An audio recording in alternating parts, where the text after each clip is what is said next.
also comment that I use the terms gay and lesbian with no offense to the LGBTQA++ community.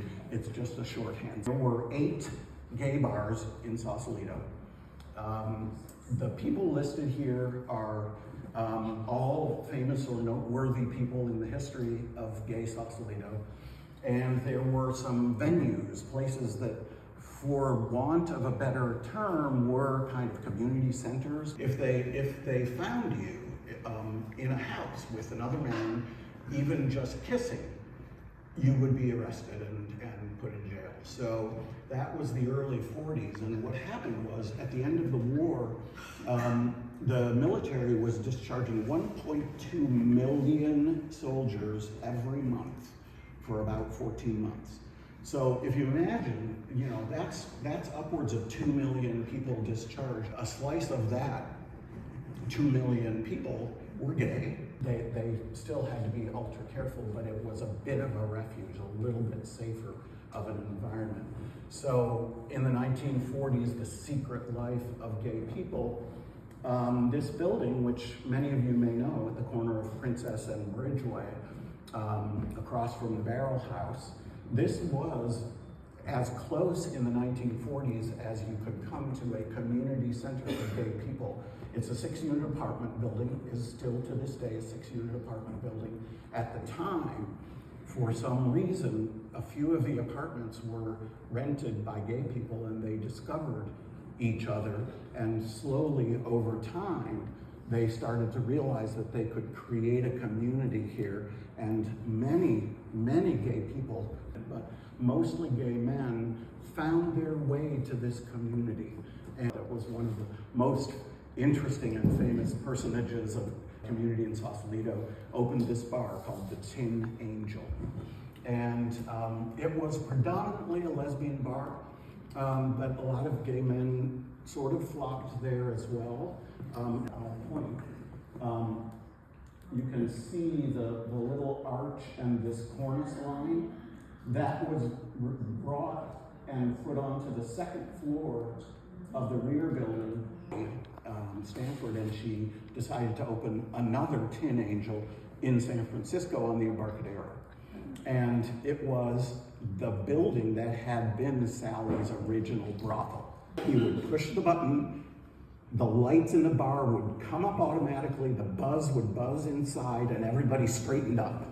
And because a lot of these bars were gay and lesbian, and also to some extent they were mixed. There were a lot of straight people that did also patronize the bars. Because it was a mix of men and women, what they would do was separate from their man or their woman and reconnect with the woman or the man. These were a collection of really seriously ragtag mess boats that were just kind of all collected in one place. A picture of some funky hippie folks hanging out inside their boat. It was, every gay man when I was a kid had that hidden in their closet. It was underwear and bikinis and all of these hot guys wearing skimpy clothes. And he was the first guy to think of this as a marketing ploy.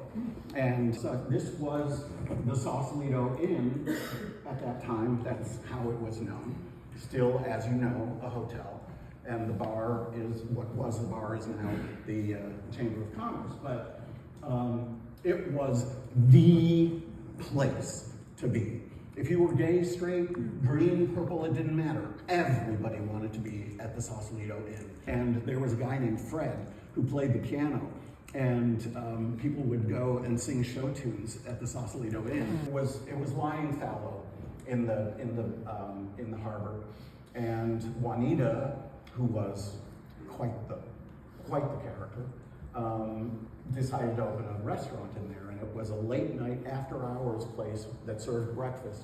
And her order ticket said, house rules, pour your own damn coffee. I added the damn, but she was known to have said that. Pour your own coffee, write your own order. Be sure to put your name on the order so we can find you. Our food is guaranteed, but not the disposition of the cook. These women including Billie Jean King, Martina Navratilova, a couple of others. There were 9 of them, and they became fed up with the fact that the women's tennis tour, or the women on the tennis tour, which was both men and women, the women were winning purses that were 1/12 of the value of the men's purses. And they just would not accept that. They wouldn't stand for it. And so they decided they were gonna split off from the tennis tour and start the women's tennis tour. But of course, in order to do that, you need sponsorship. And they managed to come across, and there's a real cognitive dissonance in this one because they're sports people, but they got Virginia Slims, which you may remember marketed almost exclusively to women. That event that created the tagline, "You've come a long way, baby."